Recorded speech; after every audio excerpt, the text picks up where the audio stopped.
To set the stage here, Republicans are in a world of hurt. The thing that they've been crying about for a decade, Hillary Clinton mishandling national security information, is literally what they just got caught doing, only to a far worse degree by inviting a journalist into a group chat on an app not designed for government military operations.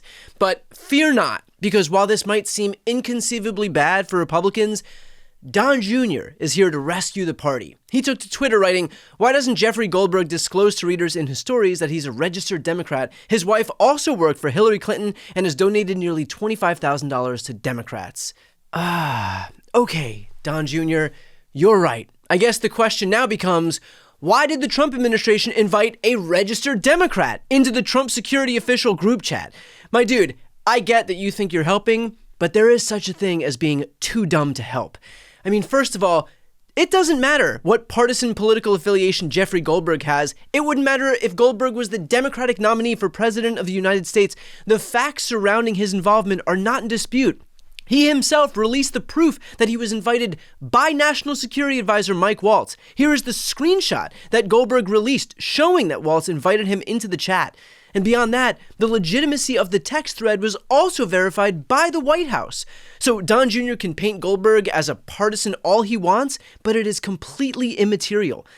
Nonetheless, let's humor Don Jr. and assume that Goldberg is a rabid partisan Democrat. Hell, let's throw all caution to the wind and say that Goldberg organizes BLM protests when he's not leading local Antifa chapter meetings.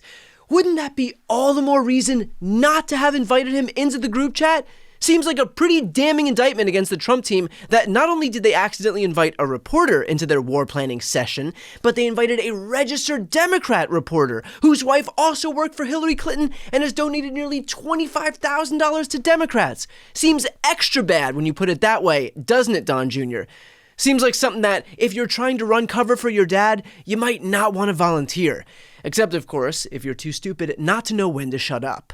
And let's be clear, even if Don Jr. wasn't an idiot, this is an impossible situation to try and defend because it is indefensible. In fact, it is so indefensible that even Republicans are starting to speak out against it. I can't see any rationale for the kind of conversation that took place over Signal for not taking place in a more secure manner than that. I think that bears an investigation to see when and how it's being used. They thought it was safe, and they had a discussion. And I think they made some mistakes in that regard. Whether it's considered, quote, classified or just highly sensitive, it was too detailed. Whether you can call it a war plan or not, it's just too detailed to pretend that it wasn't a big deal. I'm worried about everybody and how they have handled this Signal controversy. Hegseth had all those battle plans he discussed, and Does it concern me? Hell yes. And look, from a political perspective, you might as well go ahead and speak out against it and at least try and reclaim some modicum of credibility here, because regardless, let's be honest, nothing is going to happen to these Republicans. Pam Bondi immediately poured cold water on the very notion that she would even investigate this, because despite a literal decade of pearl clutching about Hillary Clinton, at the end of the day, none of their fainting spells were ever actually about the merits. They were just an effort to burnish their credentials, their reputations, fundraise, and ultimately gain power for themselves. In terms of the Signals chat controversy that's going on, is DOJ involved at this point? If so, why? If not, why not? Well, first, it was sensitive information, not classified, and inadvertently released. And what we should be talking about is it was a very successful mission. Our world is now safer because of that mission. We're not going to comment any further on that. If you want to talk about classified information, talk about what was at Hillary Clinton's home that she was trying to bleach bit. Talk about the classified documents in Joe Biden's garage that Hunter Biden had access to. This was not classified information, and we are very pleased with the results of that operation and that the entire world is safer because of it. And yet, even though it is abundantly clear that these Trump officials will never face an ounce of accountability thanks to people like Pam Bondi herself, still they wouldn't dare acknowledge objective reality and admit even an ounce of fault, because rule number one for Trump and his mouthpieces is that you accept zero blame and take all the credit. You could watch a group of 7-year-olds play kickball during recess with more integrity than this group of grown-ass adults with security clearance behaves on a given day.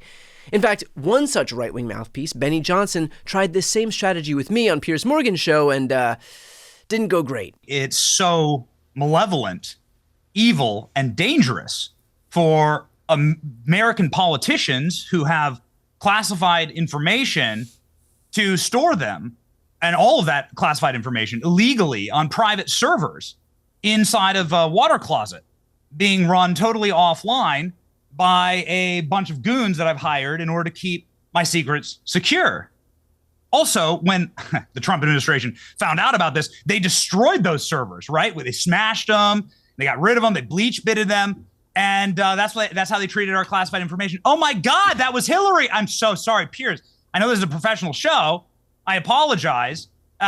Let's see. How am I going to do the cognitive dissonance when I voted for Hillary Clinton and then I allowed Joe Biden to be president while being totally mentally incapacitated, and somehow say that the president's administration is reckless with classified information, which it wasn't classified. No names, no targets. Yeah, I mean, look, it's all just, I mean, it's bullshit. Like Benny is just flailing because he can't accept reality right now, and he knows full well that if the tables were turned, he would be going on a scorched earth tirade about how all of these people should resign or worse, be prosecuted or criminally. I mean, like, what are we even doing here? Are you that much of a partisan hack that you can't just acknowledge? The problem is this administration is so incapable of taking the L that they would rather just entrench and prolong these problems even more. Brian, you're not in charge of what's classified and what's not.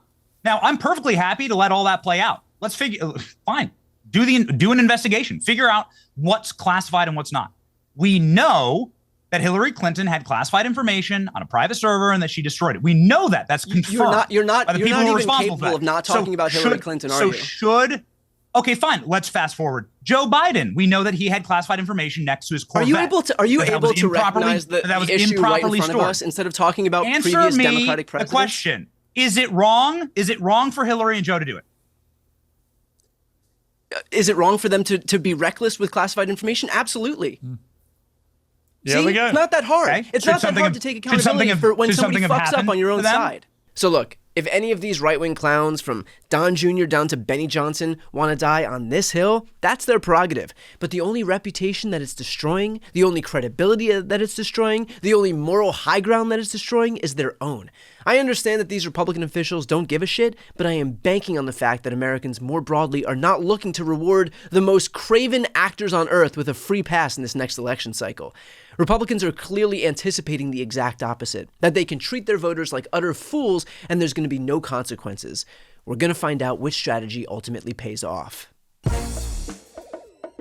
Before you go, first, if you enjoyed this content and you want to see more and support independent media, please subscribe to this channel. The subscribe button will be right here on the screen. But second, the reality is that we're now in a political environment where this administration can lean on any of the social media platforms to suppress certain voices if they don't like critical coverage. That means my longevity here is in the hands of a few tech billionaires who are already making it clear that they're willing to cater to this White House. To that end, signing up for my newsletter is a great way for me to be able to reach you directly if that ever becomes necessary. I'll put the link on the screen as well, so please sign up. It's completely free, but there's also an option to do a paid subscription if you'd like to support my work. I really appreciate it. Thanks so much for watching.